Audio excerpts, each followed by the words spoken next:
Today, I'm going to be taking you guys on a tour of my reptile room that includes rare lizards, absolutely fantastic genetic morphs, and of course, bioactive vivariums. That is going to include well over 100 reptiles. So what do you say we guys start at the very beginning? And we're going to be kicking this video off on a high note, probably the coolest and cutest reptile in my collection. This is going to be T. kalisii, otherwise known as the giant frog-eyed gecko, an absolutely amazing species of gecko that we recently got in. This is going to be a ready-to-breed, proven adult pair of these frog-eyed geckos, which I am very excited for. Right now we are cycling these guys for the winter. They need a little bit of a cooling period, and then when we get into that springtime, you know, when stuff warms up, everything like that, we're going to be attempting to breed these species to, fingers crossed, be producing some baby frog-eyed geckos over here in 2025. Now, while this species is not sexually dimorphic by any way, they look completely identical, I always know who the male and the female is because the female right here lets me hold her. She's very nice, very calm, very demure, whereas the male squeaks at me, tries to bite me, and wiggles his tail, which is a threat display,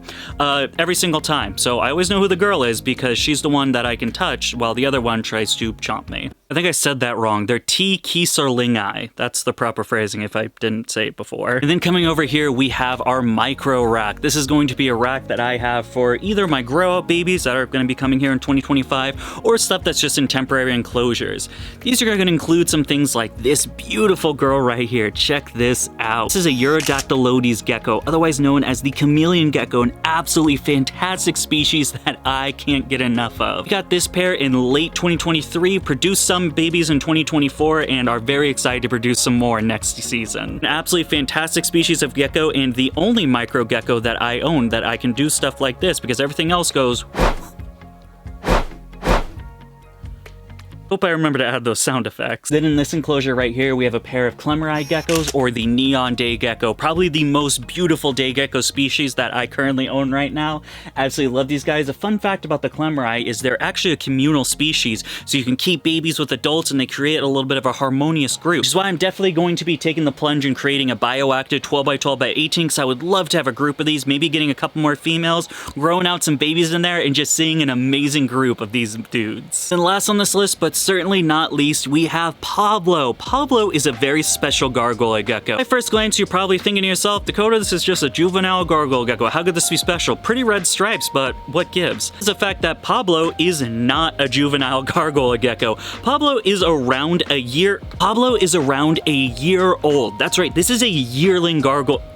This is a jumpy gargoyle gecko is what it is. Pablo is just over a year old at this point. It is the strangest thing. I cannot get him to put on any size. He stays this small. I have baby gargoyle geckos from this season that are already bigger than him at only a couple of months old. It's the strangest little thing. He is really jumpy. I've held on to him because I don't know what's going on. Potentially some sort of dwarfism or just some genetically oddball thing. But we keep Pablo around. We got him hanging out in this 8x12. Maybe one day we'll have to upgrade it, but that day's not today because homeboy just does not grow. And coming over here, something you guys probably don't know is even over here. This 2x2x4 little grow tent with a nice little plant in it. We have a female basilisk lizard. This is the girl we got in this video right here. We ended up bringing her down here to make sure feel a little bit safe, a little calm. Grow tents are an awesome thing for species that are prone to glass rubbing or glass smashing when they smash their face on the glass, and they keep humidity in very well. So overall, it's a great thing for this little girl. She's pretty much good to breed. We are still waiting on the male that's actually upstairs. We won't see him this video. Once that male is at full grown size, we'll start pairing them, and then I'm hoping 2026, but more than likely 2027, we'll be creating some captive bred and born green basilisk lizards. I guess half CB. The male is captive bred, but the female is LTC. So CB, but lowercase b at the end. Okay, buddy, time to come on camera. It's okay. Do not chomp me. You're okay. I said you're okay. Stop being a pancake. Coming on over here in this 36x18x18, we have Jolly Roger, my very feral bearded dragon. Jolly Roger here is a KC paradigm, a little bit of a new morph on the block for bearded dragons. I found him at a random pet store. This is before I knew KC paradigm was a thing, and I thought to myself, I've never seen a pied bearded dragon before. I have to have him. And so I got him. We've been having him in his grow-out enclosure, and then you can see right next to it, the 4x2x2 will be his permanent enclosure once he is at that subadult size. But for now, as the little juvie to subadult, he's getting pretty big, which is really awesome to see. He's been chilling in this 36x18, has been doing absolutely fantastic. Just not absolutely fantastic with me. Let me scratch your chin. Why are you? Yeah, see, it's all good. Coming over to this side of the area, let's check him out. Come on, buddy. So right here is Wilson, the sulcata tortoise. He's getting pretty big. I almost can't fit on my palm anymore. Wilson's been doing absolutely fantastic. Definitely is in need for an enclosure upgrade for the ones we got. We've had this thing for a little bit now. Definitely a plan in 2025. We will be giving Wilson an upgrade enclosure. Whether that will be down here or upstairs is yet to be decided. But one thing's for sure, as this tortoise gets bigger, we gotta give him a bigger home. One day you'll be 200 pounds and I don't know where I'll put you. Oh, don't try to poop on me. Then all the way over here, we've got this side of tanks to talk about, and then this whole shelf to talk about, so let's get into it. This right here is my OG pair of Chahua geckos. Unfortunately, I didn't get lineage on them at the time, so I just call it a GTX pair. I believe this one's Pine Island, and that one's mainland, but without proper lineage, I don't want to jump the gun and say so I label them as GTX. These are absolutely awesome, guys. I still remember 2 or 3 years ago when I started upgrading from just having some cresteds and gargoyles to finally breeding some upper species like the Chahua. They've been chilling in this 18x24 complete bioactive enclosure. I believe this was the 3rd bioactive enclosure when we started Project Jungle. Been doing absolutely fantastic. This is definitely taking growth. The bromeliads are loving it. The pothos, as always, is just growing. Unfortunately, some of these front plants, like this Moon Valley and Purple Waffle, did not make it. So we'll be swapping these things out for a lower light requirement. Probably something like a begonia to kind of fill this spot in. But overall, these guys are loving it, and I like the enclosure. What I don't like is they've been giving me duds for 2 years straight. Not very demure. Demure? I'm not a youth. Moving on next to it, we get to talk about the first tokay gecko of many tokay geckos that we are going to be talking about. This is, of course, the all-star Bert the Friendly Tokay Gecko, and I do have some bad news for your boys. As I suspected, once I paired these guys, Bert has been a little standoffish with me. Not as defensive as my other tokays, as you'll see later on, but Bert is not the friendly, you can puppy dog tame gecko he used to be, because now he's got a girlfriend, he's got the testosterone flowing through him, and he don't want to be held anymore. It's okay, I kind of assumed this was going to happen, not the end of the world. Now, I do believe these are both possible head for patternless, so I'm trying to prove out both of these geckos at the same time. Pretty much in 2025, when stuff starts heating up and they start pairing and going with what geckos do, we'll be getting some eggs, and then fingers crossed we can get some patternless babies. If not, well, they'll be Bert babies, and then we'll know one of them's not patternless. I still don't know if one might be a het, but well, we'll figure it out. Up next, we have our standing eye geckos, otherwise known as the Standing's Day geckos. A beautiful medium to large day gecko species, I would say, with some really cool, I call it like a zebra funky pattern, and of course the blue tail, green-headed body, just absolutely amazing gecko species. Right now, they are also chilling in an 18x24 for right now. I am not happy with this enclosure. I mock it up as a failure. It's not good, it's got problems. I need to just redo the whole thing. And that's definitely on the bucket list for 2025. I'll have to do it very early because I do want to make sure these guys cycle or comfortable in their enclosure. Last season, we ended up switching them mid-year, and they didn't give us any eggs, so I'm hoping we don't repeat that mistake, which means I gotta get this enclosure fixed soon, or else we'll go another year without any standing day geckos. Cool fan. Then the last thing on this list, we're going to be talking about this 18x18x18 that houses one of my imported tokays. This is going to be the Paradox Girl. This was a girl that we got in not wonderful condition, but she's actually been making some great progress. Definitely gaining some weight. Definitely going to be on the back burner. We can probably figure middle to late 2025 we'll be doing our pairing. I like to give my tokays about a year in captivity before I try to breed them. Really get them acclimated to captivity, make sure they're gaining weight, no parasite load, they're kosher with everything, and then at that point we'll start pairing and breeding. But while this girl still has a little bit to go, I'm very happy with the progress she's making. I can't wait to see her. Can't wait to see her graduate from this 18x18 to some of the 2x2s like we'll check out in a little bit. Oh my god, what do you know? More bioactive enclosures. This is when it all happened, folks. This is when we first started doing our bio and did the bio wall, an absolutely fantastic thing. First up on the list, we'll talk about a non-bioactive enclosure. This is a 12x12x18 that houses the other import I was talking about, the Diablo male. This guy's actually ready to go. He's been crushing food, gaining weight, not that he needed to. He is a thick boy, but the fact of the matter is the female for him that is currently residing in the 2x2 is not yet ready. She still needs to put on a little bit of weight to the point where I don't feel comfortable pairing them yet, but I figure in about 2 to 4 weeks, she'll be good enough to where I feel comfortable we can start pairing these guys for some visual Diablos in 2025. Morning geckos, folks. This is a very special enclosure, which I'm kind of sad that it's not doing that great. The Swiss cheese is struggling. They might be a little overwatered, but hey, what can you do? Actually, what can you do? If you can't take the water out once you put it in, so you're kind of SOL. This was the enclosure that kickstarted Project Jungle. The idea to eventually turn all of my enclosures bioactive, to then turn an entire sister branch of Dakota Blue Exotics to Project Jungle. I'm now a bioactive store because of this 12x18. Absolutely fantastic. This houses a group of mourning geckos. As you guys know, mourning geckos are parthenogenesis, which means they don't need a boy to breed, so we got all girls in here, and an unknown amount of mourning geckos. I have no idea that's in here. I usually see about 3 to 4 at a time, so I can guess there's around 4. If they keep multiplying, I'm definitely gonna start taking some out, having some for sale, and I might eventually move them into a larger enclosure to really kickstart a mourning gecko colony. You've all seen the bearded bug guy. I want what he has, which is a cool mourning gecko enclosure. Coming on over to this one, we have the White's tree frog enclosure. I guess the pattern of the day are struggling Swiss cheese plants, because this one also has started struggling, really browning out. It does seem like an overwatering issue. Again, there's nothing I can do. I overwatered one day, and now I'm reaping what I sowed, I guess. This houses my male White's tree frog hamburger, and what a lot of you probably don't know, it also houses Milkshake, my female White's tree frog. I ended up getting a female for him. This year, my male kept calling 24/7, and I figured, you know what, let's get a female for him.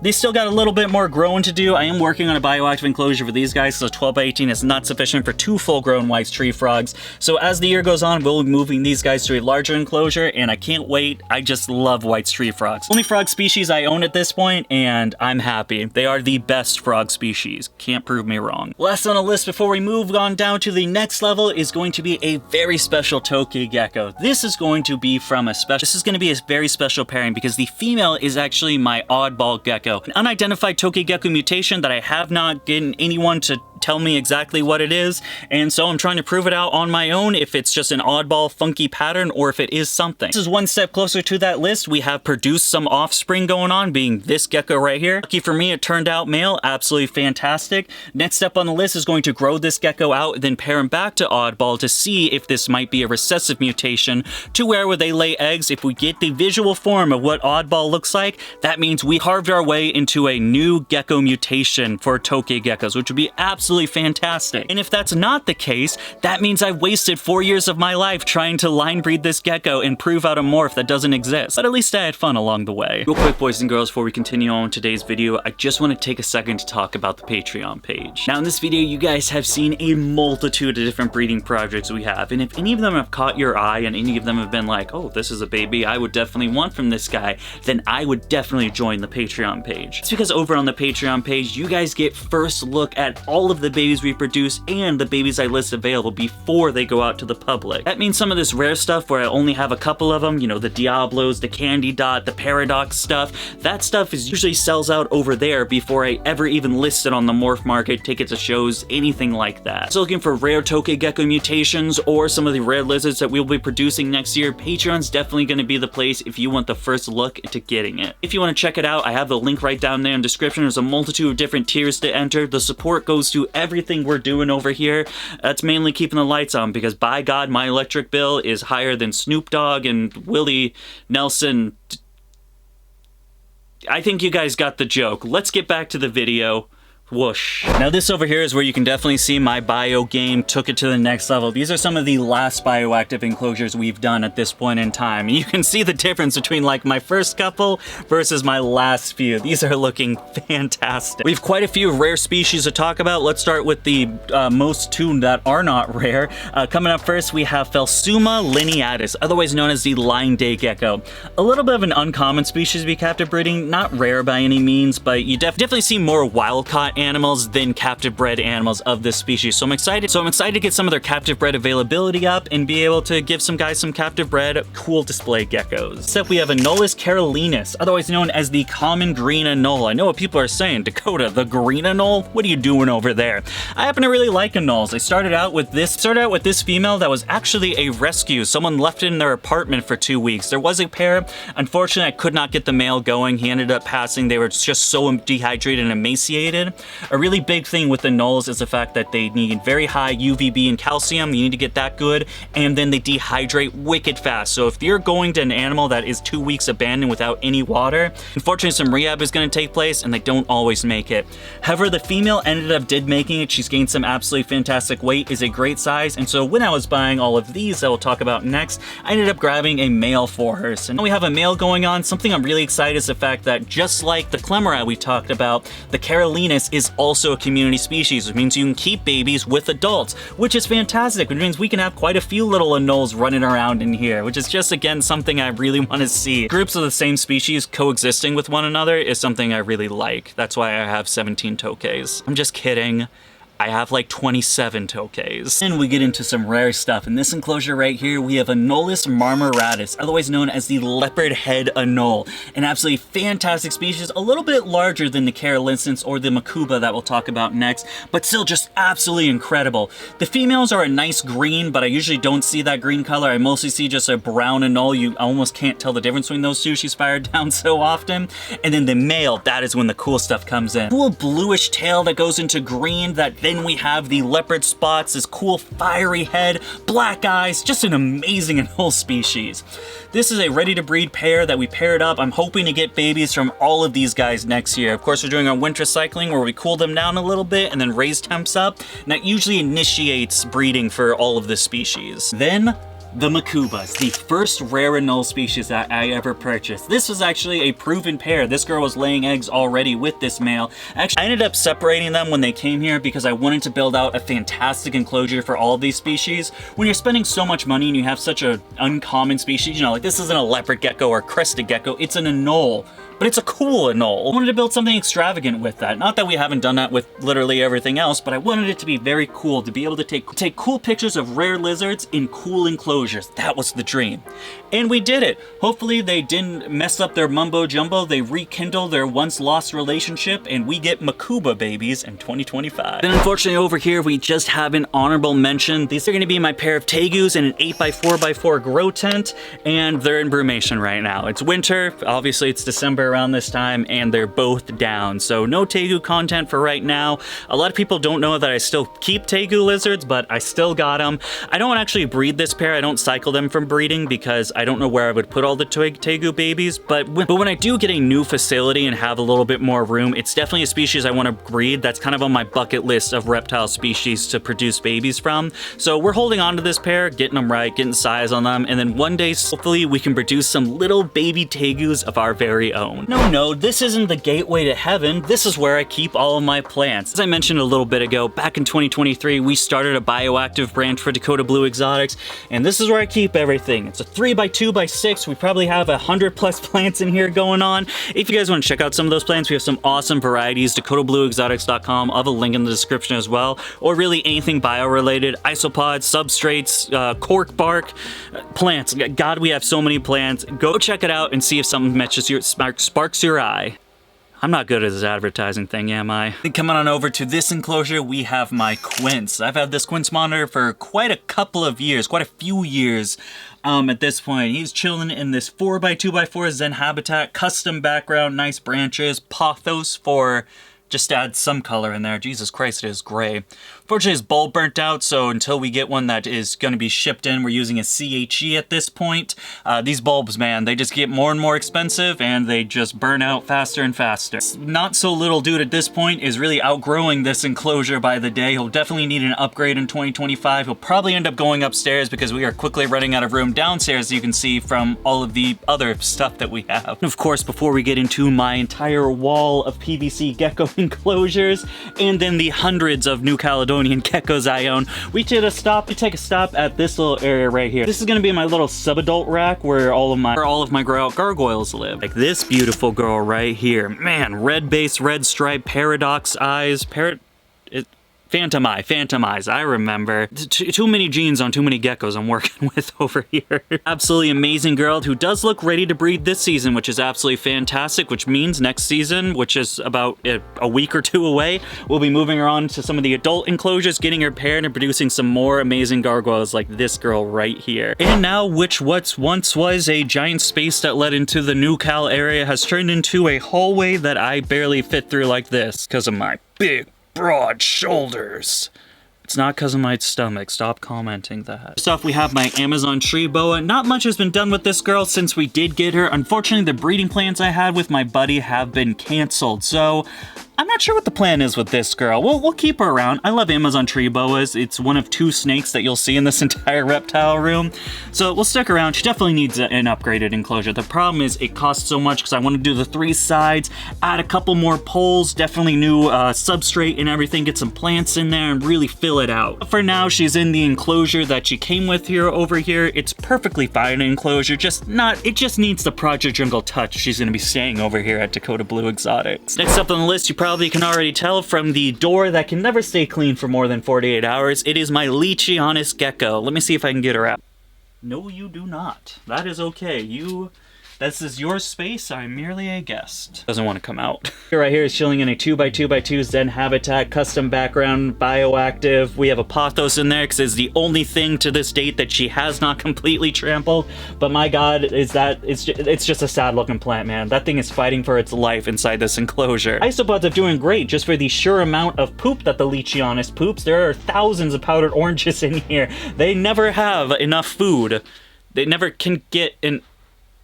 They have a lot. Poop jokes aside, I'm very excited to be finally working with leachies. We did pair them this season and got 4 absolutely beautiful leechie babies. I held back 3 because I want to produce some more leachies, and we did sell our first one ever at a show, which was super exciting. You guys can expect more leechie babies coming from this pair, and then in a year or 2, as soon as we get a male potentially out of these, we do have a female upstairs that it will be ready to breed as well. So 2 pairings will happen here in 2026 or 2027. This enclosure right here, this is what happens when pothos doesn't get trampled. It gets to grow and look beautiful inside the enclosure. There's only 1 plant in here, and this enclosure is like one of my best looking ones.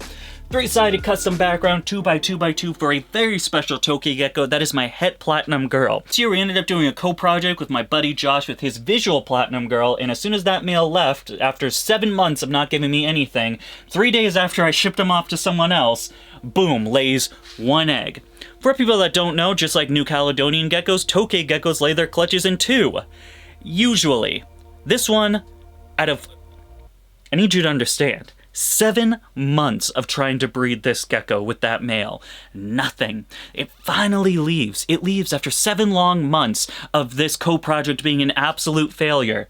1 single egg. Remember, this is a visual platinum to het platinum. With the platinum gene being a recessive trait, this means we have a chance of one of 2 things happening. Either getting the visual form of platinum, or getting the heterozygous form. And it'll either be 100% het like the girl here, or it'll be visual like the male that was in the co-project. I've been waiting about 120 plus days at this point. I don't know how long I've been waiting, but it still hasn't hatched, but man... the wait is killing me. Hatch already. Now we are back to where we started. Not when we started back there, but when we started this video at the very beginning. These are gonna be Tokay geckos. This entire wall up to here, but cross this off. Tokays. Right here we have a very special normal looking Tokay gecko. This is going to be my Het Diablo girl. Remember that really awesome dark yellow spotted black-eyed gecko we saw earlier?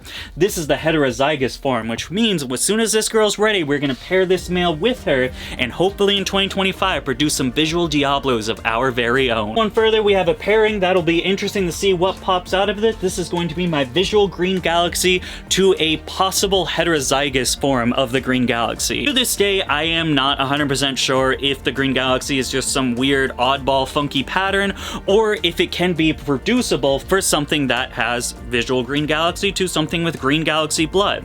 This female was produced by a visual Green Galaxy, which means it should be het for it, which then means we are going to pair that with the visual, so next season we'll either hatch out some funky Green Galaxy or we'll have normals. The choice will be I don't know whose choice it is, actually. Then coming over to this side, we have the visual candy dot male. Probably my favorite toke. Well, the Diablo looks pretty cool.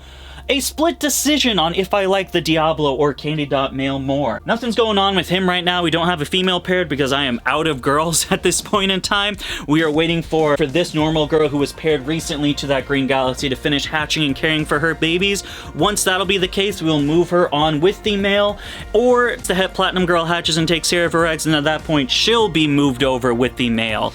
One of these geckos is going in with the male. Then that Paradox that we talked about a little bit earlier, I also want to pair to him. This guy has a lot of plans, but he's chilling right now because none of them are good to go yet. As I already just mentioned it, but the normal girl that was paired to the green galaxy, she's caring for one baby, and then there's 1, 2, 3, 4, I believe 5 eggs left to hatch in there. So she still has a little bit more to go, but I'm guessing around springtime, she'll be ready to be paired once again. Dropping down on this list, we have the bottom ones to talk about. Nothing's going on in there. Don't know what happened. Don't need to talk about it. Over here, we have the reduced pattern to normal girl, which is a very exciting. They are sitting on 4 eggs right now. We moved some of those guys, including a visual reduced and then some normal. So I'm hoping to get at least 1 or 2 more reduced patterns from this pairing for this year until, well, I guess next year when they give me even more. Then coming on right over here, we have my visual paradox that is paired with my oddball, my unidentified toke. We talked about that grow out boy over there. This is the mom. Right now she is pairing because, hey, as long as that boy's grown out, might as well make some more eggs, because if I do end up reproducing them and making oddball an actual genetic mutation, then boom, I already have double hets right off the bat. Worst comes to worst, I actually can end up proving her out. There's no double hets, but at the end of the day, then we have some het paradoxes, which can never hurt. And lastly, right here was really exciting. I was coming down, I saw a new baby pop up, which is really fun. This is going to be my granite to het granite pairing. They have 2 or 3 eggs. She laid them in these little tubes. I used to have them in every enclosure, but I got rid of them because I never see the tokes and they always hide in there, and that's literally what they do 24/7. But with eggs being in there, I can't remove it. I have to wait till they hatch, and once they do, that PVC pipe will be in there no more.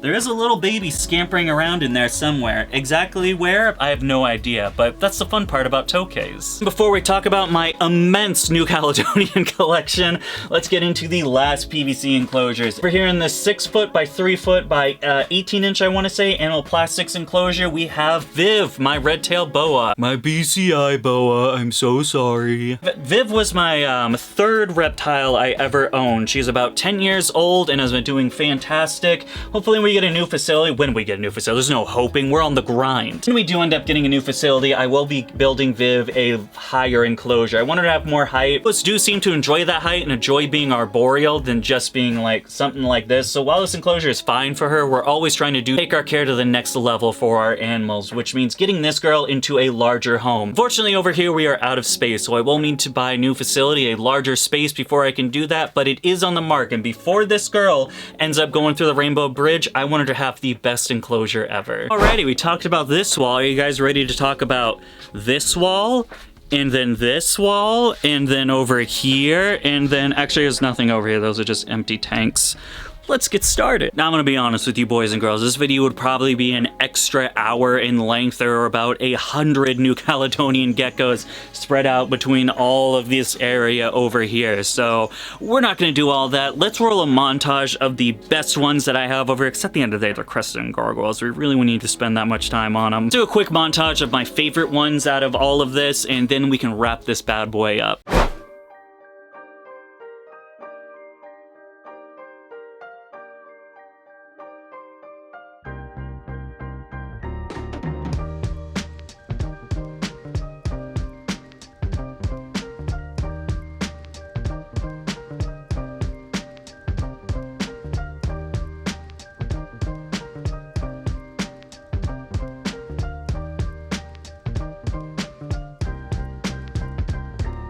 And there you got it, boys and girls. The complete Reptile Room tour once again. Absolutely fantastic. This Reptile Room and the cages and everything is always evolving over here. I'm always trying to build stuff a little bit better each time. You guys already heard, I already have plans for 2025 on quite a few areas of the room and enclosures. At the end of the day, we just like doing more and more over here, because I just want to walk down here and see every enclosure look absolutely beautiful. But that is going to wrap it up for today. Let me know what your favorite reptile in this room tour is. Don't all say frog frog-eyed geckos at once because it'll just make me too happy. If you guys want to check out some more Reptile Room shenanigans, you can see the previous version we did, which was this year as well, I believe, where you can see the whole evolution, like 3 different houses, and so much in my 5 years of doing this with that playlist. As always, thank you so much for taking the time in your day to follow us over here at Dakota Blue Exotics. I will see you guys next time, but until then, goodbye.